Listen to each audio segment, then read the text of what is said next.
یہ P T I والوں کا سب سے بڑا مرض ہے. جیسے ہی ہم ان کو غلطیاں گنوانا شروع کرتے ہیں کہتے ہیں نواز شریف بھی ایسا تھا. تو بھائی اگر وہ ایسا تھا اور اس کا ہی چھوٹا بھائی لانچ کرنا تھا تو ہمیں کیوں خواب دکھائے تھے؟ تم تو وہی کچھ نکلے. ہٹلر کے لیے بھی 2.5 کروڑ لوگوں نے ٹیٹو بنوائے تھے, وہ بھی اسی طریقے سے ہاتھ اٹھا کے لیتا تھا. مجھے تو موسیٰ کہہ کے لانچ کروایا تھا, مجھے فرعون کی مثالیں دے رہے ہیں. کوئی ایک خامی بتاؤ نون لیگ پیپلز پارٹی کی جو اس سے زیادہ ورسٹ فارم میں اس جماعت میں نہ آئی ہو. ہم نہیں تجھے ایکسپٹ کرتے. تجھے ایکسپٹ اس لیے کیا تھا کہ تو نے دعویٰ یہ کیا تھا کہ میں وہ کچھ نہیں ہوں, لیکن تو ہر بات پہ جھوٹا نکلا. یہ جو کچھ فوج کے ساتھ کر رہے ہیں یہ نظریاتی قتل کر رہے ہیں پاکستان کا. ہم سمجھتے تھے خان صاحب ایک نظریاتی لیڈر ہیں کہ اگر انہوں نے جیل میں رہ کے کچھ سیکھا ہے اپنے مخالفین سے معافی مانگے. میرے اپنے بچے کا کلاس فیلو ہے, کیڈر کالج چھوڑ کے آ گیا ایک اس لیڈر کی محبت میں کہ جس کا پتہ نہیں کیا ماضی ہے, مستقبل اس کا کیا ہونا ہے. مجھے نہیں لگتا کہ اب وہ اس اعتبار سے کوئی پولیٹیکل قد کاٹ حاصل کر سکیں گے باہر نکل کے. پی ٹی آئی کے جو ٹرولز جو کچھ کر رہے ہیں میں اس چیز کو واقعی دہشت گردی میں بھی سمجھتا ہوں. آپ ملک کو نقصان پہنچا رہے ہیں. میں ان دھرنوں کی وجہ سے, کنٹینر کی وجہ سے خان صاحب کے مخالف ہوا تھا کہ آپ ان کی گود میں نہ بیٹھیں. یہ اب لوگ مظلوم بنے ہوئے ہیں, یہ ظالم تھے. میری کبھی ملاقات بھی میں ان کے کہوں گا خدا کے لیے آپ اپنی زندگی میں اپنے فتنے کو ختم کر کے جائیں. جو آپ نے غلط چیزیں کی ہیں ان سے معافی مانگیں.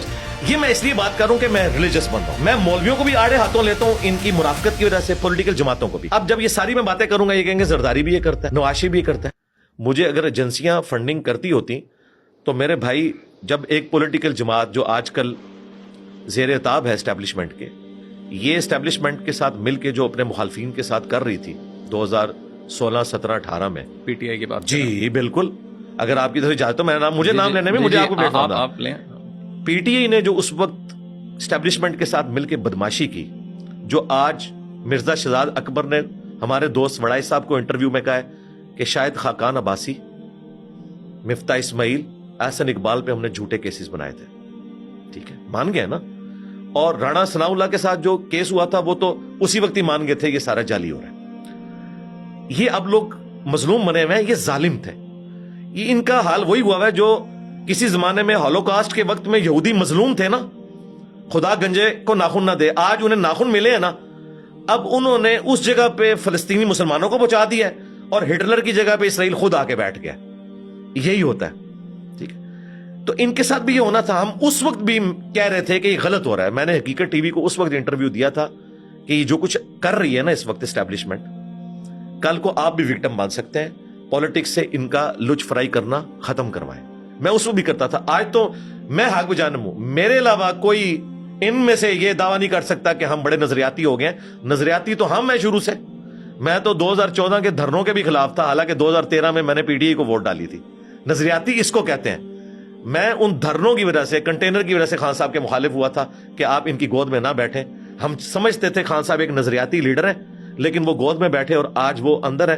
اور میں پریڈکٹ کر رہا ہوں, خدا نہ خواستہ ایسا ہو, مجھے نہیں لگتا کہ اب وہ اس اعتبار سے کوئی پولیٹیکل قد کاٹ حاصل کر سکیں گے باہر نکل کے.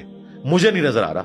میرے منہ میں خاک. میری خواہش ہے کہ اگر انہوں نے جیل میں رہ کے کچھ سیکھا ہے اپنی غلطیوں سے, وہ باہر نکل کے اپنے مخالفین سے معافی مانگیں گے. نیلسن منڈیلا کی بات کرتے ہیں تو اس نے 27 سال بعد سب کو معاف کیا تھا, لیکن نیلسن منڈیلا کی جو فیاضی تھی یا معاف کرنے کی روش, اس کا 1% بھی پاکستان میں نہ عمران خان کو نصیب ہے, نہ نواز شریف کو نصیب ہے, نہ زرداری صاحب کو. یہ صرف نام لے سکتے ہیں. حقیقتاً یہ بہت بغض پالے ہوئے ہوتے ہیں اپنے دلوں کے اندر ایک دوسرے کے بارے میں. تو وہ ڈیجیٹل دہشت گردی کی طرف آئیں.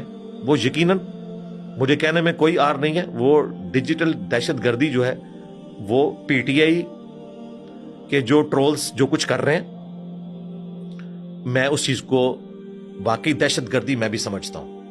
یہ کوئی طریقہ نہیں. بہت سخت جی میں دہشت گرد دیکھیں نا, دہشت گردی کیا ہے؟ آپ ملک کو نقصان پہنچا رہے ہیں. آپ کیا سمجھتے ہیں کہ ٹی ٹی پی جو اسلحہ اٹھا کے 8-10 بندوں کو قتل کر دے, یہ پاکستانی نیشن کا قتل ہے, یا ایک جماعت منظم طریقے سے پورے ادارے کو اتنا رگڑا لگائے کہ یو کے میں, میرے بھائی 2 وہاں رہتے ہیں, میرے دوست وہاں سے ہو کے آئے ہیں, یہ جو کچھ وہ کمپین چلا رہے ہیں فوج کے خلاف, اس فوج کے خلاف جس کے یہ بغل بچے رہے ہیں, مجھے اس فوج کے ساتھ کبھی کوئی ہمدردی نہیں رہی ہے پالیٹکس کے پوائنٹ آف ویو سے. میں سمجھتا ہوں کہ پاکستان کی تباہی کی وجہ یہ ہے جو انہوں نے سیاست میں لچ تلا ہے. میں اس وقت سے کہہ رہا ہوں جب یہ گود میں بیٹھے ہوئے تھے. مجھے کوئی یہ نہیں سکھا سکتا کہ میں اینٹی اسٹیبلشمنٹ ہوں, میں ہمیشہ سے ہوں, لیکن یہ جو کچھ فوج کے ساتھ کر رہے ہیں یہ نظریاتی قتل کر رہے ہیں پاکستان کا. ٹی ٹی پی والے 1000 بندے مار دیں گے, لیکن اگر میرے ہزاروں بچے فوج کے ایز اے ادارہ خلاف ہو جاتے ہیں. یہ میرا نظریاتی قتل ہے اور میں اسے دہشت گردی سمجھتا ہوں. انہوں نے تو ابھی یہ ٹویٹ کی ہے نا, میں اس سے پہلے سمجھتا ہوں کہ نظریات